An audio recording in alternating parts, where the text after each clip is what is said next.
I love this theater, though. They told me about it. It's fantastic. I'm looking around. It's just gorgeous. I'm looking up at that chandelier. It's like, wow. It's like 1,800 pounds, man. It's held on by a pretty flimsy chain. Enjoy the show. It's great to be here because everyone's so friendly. I miss it. I was living in Ohio for years and moved away, and everyone's just, it's just great. Everyone talks to you. Like, this just happened. I was just around the corner at your coffee shop, and I'm waiting in line, and this guy's kind of looking at me, and I moved to New York a little while ago, so I'm starting to get that East Coast kind of jerkish attitude. I'm like, what is your deal? Hey, buddy, anyone ever tell you with your eyes and your nose, you look like Sylvester Stallone? Rocky? Yeah, I'd say Rocky won. 13th, 14th round. Thanks, Tiffin.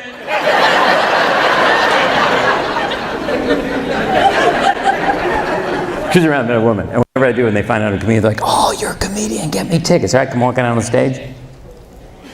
Yeah, never showed. Thank you. This always happens, and I was just in Atlantic City, and I come on and say, same thing happens, and sitting right about where you are, looking up, smiling and laughing is beautiful Linda, and she brought something, her date. You're taking that better than me. I was ticked, but I'm a professional, so I did what professionals do. I took all my anger, I channeled it, and honestly, had one of my best shows ever, and I know it because afterwards, he asked me out. It's amazing, packed with beautiful women, kind of like tonight. How you doing? I get her laughing, but you, dude, you can't pretend I'm a threat. Oh, cool, now you're laughing, dick. Listen. You don't know me. One punch, I will bleed all over you. All right, packed with beautiful women. It's like an hour before the show, and I'm hanging out at the bar. It's like outside the room, right? And I was just going over some notes to figure out what I want to talk about. Well, 3 stools over there is this exotic-looking brunette. And she's staring my way, and she's just tapping a cigarette. Now, I do this for a living, but off stage, honestly, I'm horribly shy. So I looked away. She, after a while, kind of get curious. I looked back. She was still staring. I looked away again. It started to click. I'm like, you know what? She's checking me out. It could happen. Hey, Michael? 4 minutes in, I think I hate your people already. All right, then she gets up, she comes walking over, she lightly grabs your arm. You women know how incredibly sexy it is when you do that. She leans in, pulls her hair behind her ear, and whispers in my ear, you look like a really nice guy. Watch my purse. She goes out to say, oh, shut up, I'm street. No, I proved it because as soon as she left the room, went to her wallet and took her credit cards. Then I alphabetized them and put them back. That's the way I roll. That's what happens. You notice as we get older, everyone starts to question our street cred. Pay attention, you're a younger little punk. This is going to happen to you. Everyone starts to question your street cred. Gets annoying, so finally did something about it. Might be a little drastic. Joined a gang.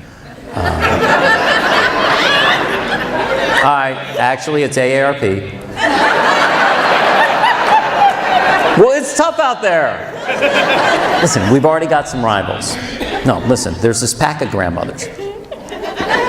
They've been terrorizing the neighborhood. They call themselves the Monostat 7. I know, I agree, they're an infectious bunch. I'd really like to promise that's the most stupid thing I'm going to say. I'd really like to. As Charlie told you, I used to be a TV sportscaster. Now I'm here with you, so career's going great. And whenever I say, oh man, TV sports, it's a dream job, why would you ever leave? And it's a complicated story. Obviously, we don't have a lot of time, so I'll try to explain it real quick. I got fired. Thank you. Laugh at the death of my dreams.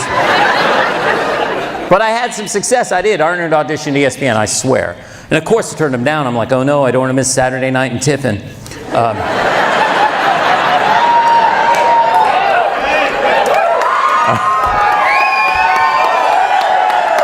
Okay. There's a chance I made that last part up.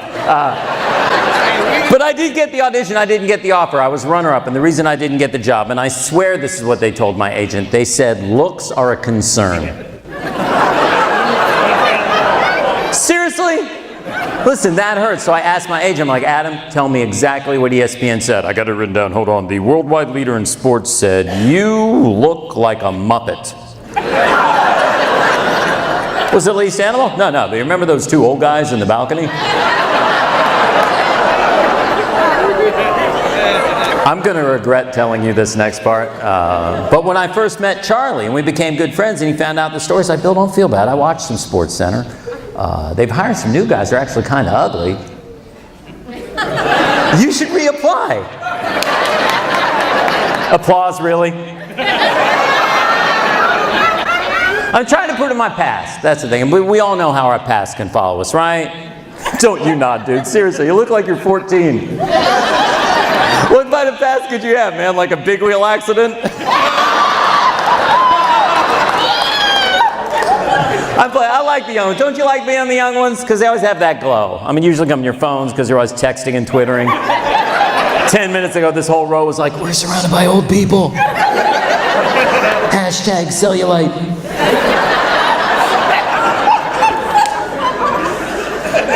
Think they're so cool, what? Because their bodies are still tight.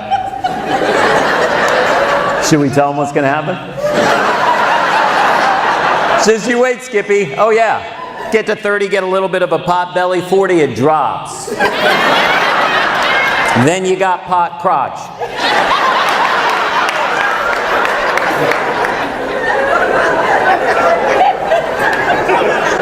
Thing is, I don't feel old. I don't. Like, you feel old? Yeah. But you do kind of look it.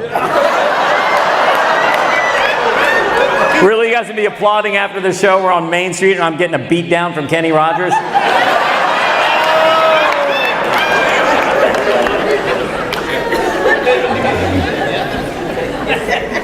Dude, you know what you look like? You look like the tough guy from a boy band.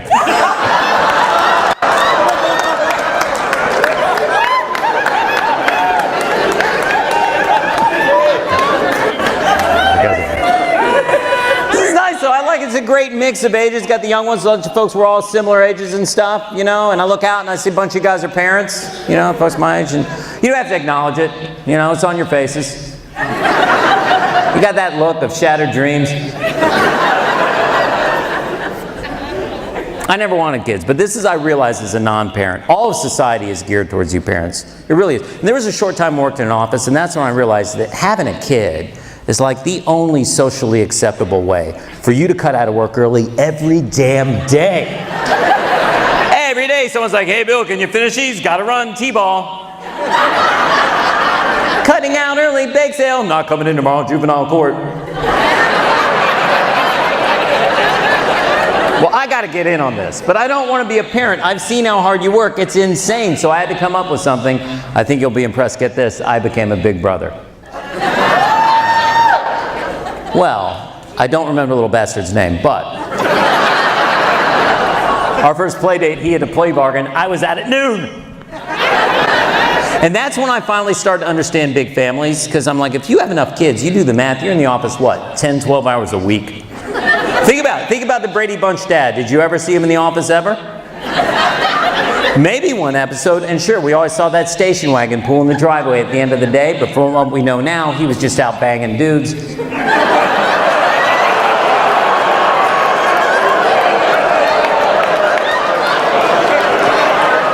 Why did I know you'd like that best?